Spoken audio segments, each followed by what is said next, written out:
Holy fuck. Destro. Holy shit. Good morning, everyone. Got you back with another video today. Let's just go ahead and get into it. For this build, we are a Khajiit NIGHTBLADE. Now, for your race, you can be whatever you like. I think Khajiit is probably your best bet damage-wise. Runners up, I would say Orc and maybe Breton. I have a personal attachment to Breton. It's one of my favorite races, so. But on this, I recognize that Khajiit is probably your overall best bet. Moving on, these are my attributes. Mundus, we are running the Shadow. As you can see, we have a pretty high crit damage pool.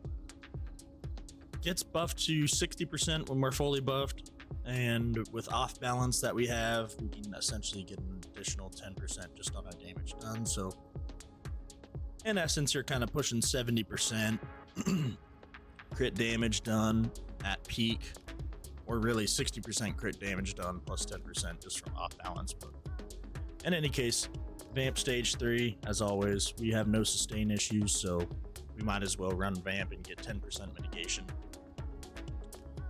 Jewels of Misrule for our food. You can use Orzogas if you want to. I just have this on just to kind of showcase the stats. I really don't want to waste an Orzogas. Moving on to the gear. We're running Balorgs for our monster set. 1 heavy reinforced on the helm and medium divines on the shoulder. You can swap these if you have a heavy shoulder. You can run the heavy shoulder and medium helm if you have a medium helm.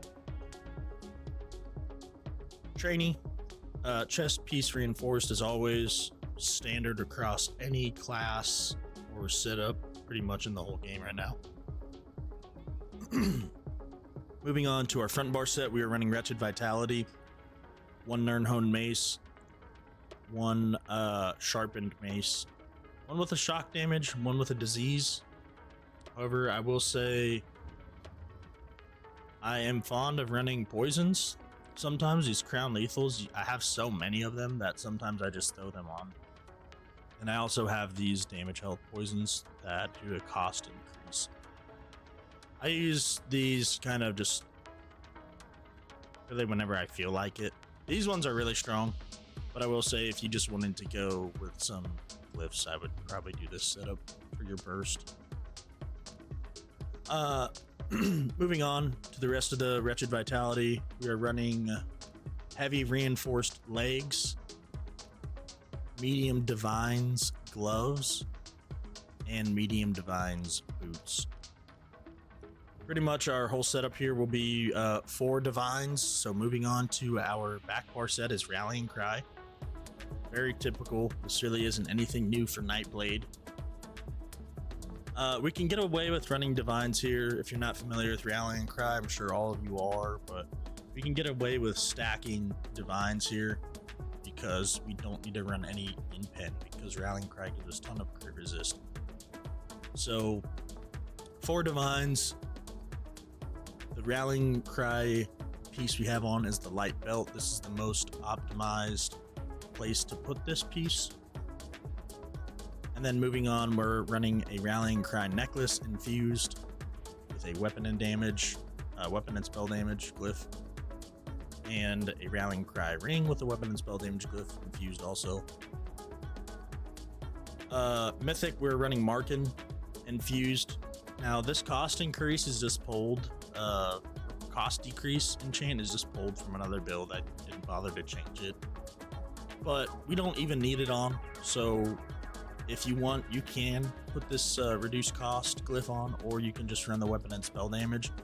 I'm probably going to switch it to a weapon and spell damage after this, but just for the sake of using the gameplay that I recorded and everything being the same, I have the reduced cost on, and it didn't really probably make a huge difference with the sustain, but I'm more than likely going to test changing it to a damage glyph.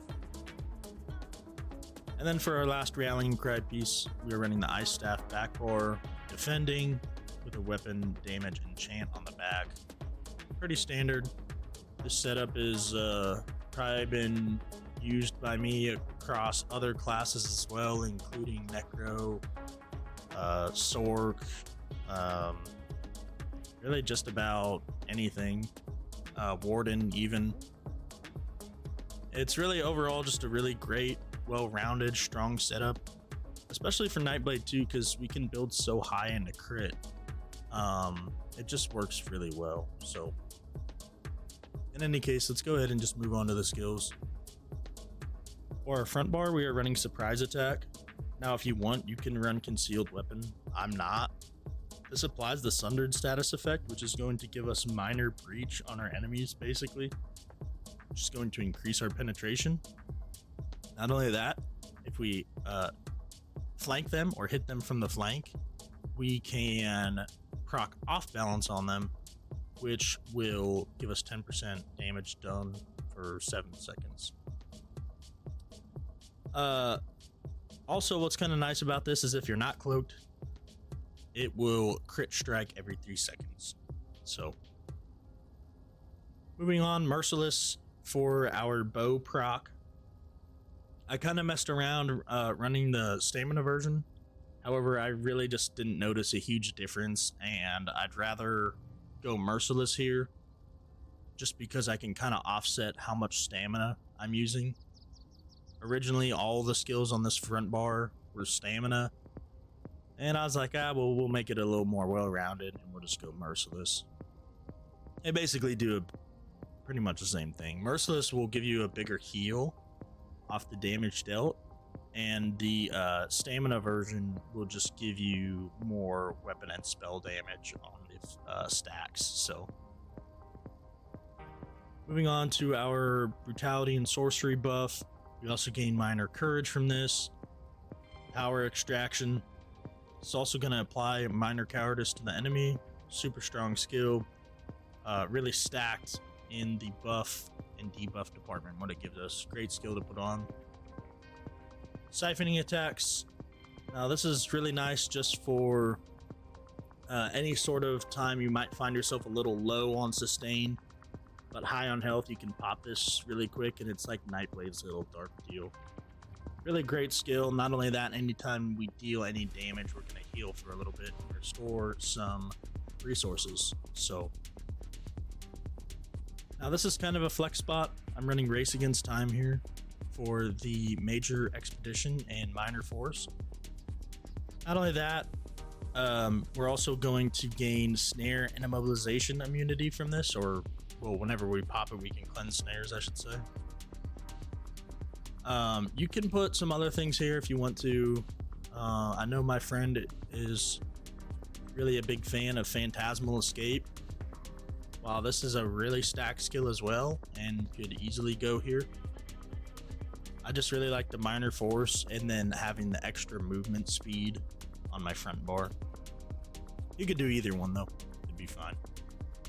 I've been trying to get Shadow Image to work also a lot better, because if you go back in my previous builds on the channel, you'll see like some of my first videos were actually Magic and NIGHTBLADE back in the day when they would run like heavy armor and whatnot. Heavy armor mag NIGHTBLADEs didn't really seem around that often, and you just run Shadow Image a lot. You could do that here if you want to. However, I think you're missing out on a lot of maybe not a lot of damage, but I don't know. I've been trying to get Shadow Image to work, and I can't seem to pick it back up. I've kind of fallen back on Race Against Time as just being better, but I really wanted to try and get Shadow Image to work, but I don't think it's it right now. Anyways, moving on to the ulti end cap. Pretty standard. Really nothing to say about it. Back bar, we are running Elisus for our major breach.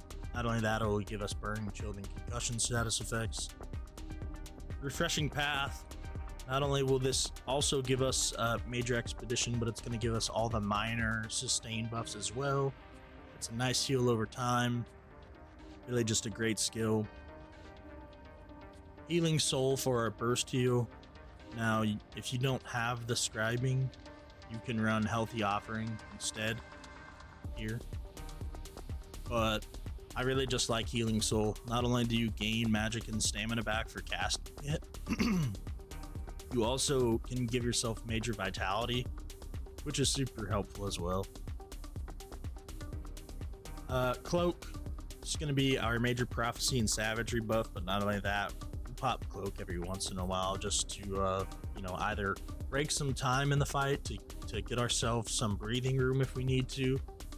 And not only that, it will also allow us to deal more damage when we come out of Cloak. Resolving Vigor as always, and for the back bar ulti, we're running Soul Tether. Let's go ahead and move on to the champion points. We are running Exploiter. Now, this is our off balance CP, as I was saying. While we're running Surprise Attack, as we can gain off balance, which is 10% damage done. If you didn't want to run that and you went to run Concealed Weapon instead, you could put Deadly Aim or Untamed Aggression, something like that there. It's totally possible. Or if you wanted to, you could go Backstabber. Totally optional, but I just figured I'd mention that. Duelist rebuff, Ironclad, and Fighting Finesse. You don't necessarily have to run 2 defense here, but it's always a good rule of thumb just to run 2 offensive CP and 2 defensive CP in your trees. But you can go 3 damage or full damage if you want to. For our red CP and really our only flex spot, Refreshing Stride. Someone commented this the other day, and I actually forgot about this CP because it's been so long since I've had a build where we were very fast or I had any sort of race against time or anything. Because a lot of times how I play, I don't really need it. But with this build, since we're doing a lot of sprinting and kiting and whatnot, I went ahead and put Refreshing Stride on. Now, basically while you're sprinting, you're going to increase your health and magic recovery by 500. And what we're really looking at here is the magic recovery.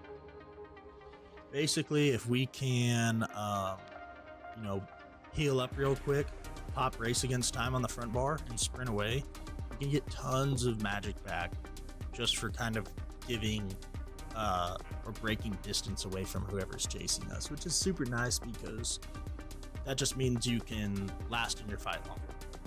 Gives you more opportunities. Now, I will say if you don't want to run Refreshing Stride, I would go ahead and rock Celerity here. And that would probably be the only one I would really run there instead. Moving on to the rest of the CP, Survival Instincts, Pain's Refuge, Sustained by Suffering. Really wouldn't change anything there at all. And anyways, guys, that pretty much is it for this video. If you guys have any questions, go ahead and just drop them down below. I was busy the past couple of weeks just doing various things, so I didn't really post anything, but I'm looking at posting probably the next couple weeks back to back, and might even stream sometime on these next upcoming weekends. So if you guys have any questions, leave them down below, and if you want to see anything build wise, just also drop that down below as well. Anyways, here's some gameplay, guys, and I appreciate you watching, and we will see you on the next one. Yo, guys, so hopping into the gameplay on this one, going over, kind of just summarizing the fight that you are watching right now. I have a nice little, like, 2v4 or 2v5, but anyways, I wasn't really getting anywhere with that first DK, so I see this Sork. I decided I'm going to go ahead and take him out. It was a good choice overall because you could just kind of pick out that he was really somewhat of an easy target, I guess. This fight overall had like 3 or 4 really tanky players, and there was a long back and forth, so I sped up the part you just saw. We weren't really getting anywhere with these guys. One's a tanky Warden, one's a tanky DK that just popped Corrosive. My buddy and I decide to time our Soul Tethers here. He's on a Nightblade as well, hoping to take him out. And luckily, it ended up doing the trick, and we were able to take them both out at the same time.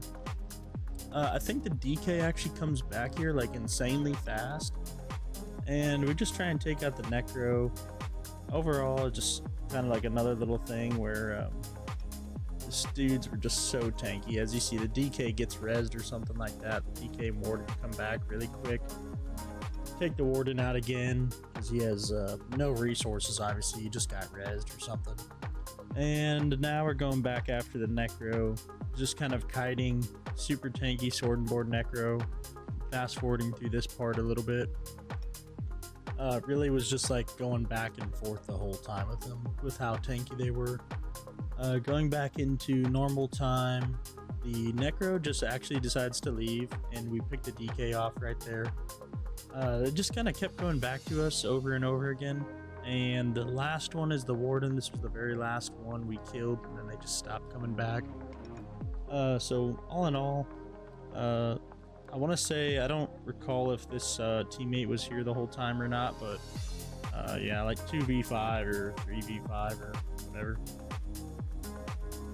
Moving on to this clip, just had a nice little 1v2. I was dueling this DK when that dude popped up and just took him out really quick. Not really sure what his setup was. The DK just starts running here for some reason. But yeah, he kind of runs for a few seconds. I hit him with a very hard-hitting bow proc, and that's it.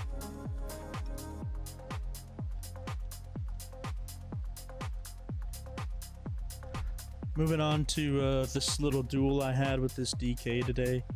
Overall, good player. I had whispered him, and I think he said he was running Daedric, Trickery, and Rallying Cry. We had like a good 2.5 minute duel, I think. And overall, at the end, I just got the best of him. I will say it was pretty laggy today, so I don't know what happened there, but anyways, GG. Moving on to this duel with the Sork. I had killed him, I think once right here, you'll see. He killed me one more time, and then that was the Sork in the video. I don't think he wanted to duel again. In our second fight, I had lagged and I couldn't break free, and he got the better of me. And here it was really kind of a one-sided fight with him just doing most of the damage, and I was able to hit a very nasty combo to take him out. Moving on to this clip, me and my buddy have a 2v5 going right here. Might even have been a 2v6 originally, but just kind of skimming through the clip, I had cut out most of the parts until you see, you know, some actual action. So we're kiting this bridge because I want to say the fight was like 2 or 3 Sorks, a warden. It was just all over the place. Finally find some breathing room, and I'm able to take out that first guy. And yeah, I do some teabagging because anyways, won't really talk about that. Take out that second guy pretty easily, and then now that third guy you see is going back for the res, I believe. We had stopped him earlier. I don't really know what his whole deal was. I think they really were trying to get their friend back up, because pretty much when he died, the whole group just fell apart, and from there it was pretty much GG's. We were able to clean up the rest of them, and that was it for that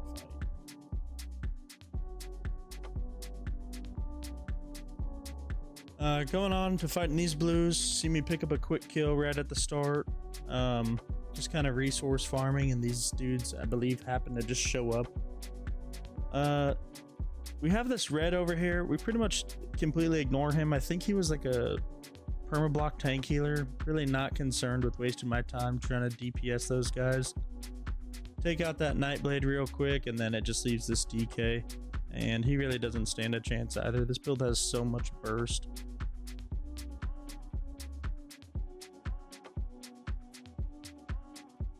Moving on to this little 2v3 that we got going on. I'm taking really heavy damage. We got a Sork and a like NIGHTBLADE ganker who are just really putting the hurting on me. Was able to get away and kind of find some breathing room to be able to go ahead and attack the NIGHTBLADE while my friend's attacking the other two. I clean up the NIGHTBLADE real quick. That just leaves this DK. This was the same DK from earlier that when I had killed him in the 2v or the 1v2, I should say. He just ended up kiting around. I really don't know what the hell he was doing. I think he just didn't really want to die. But anyways, he died, and that just left the Sork, and it was pretty much GG's from there. Overall, this build's super fun, super solid and well-rounded. Yeah, I had a lot of fun. But anyways, guys, Thanks for watching, and we'll see you on the next one.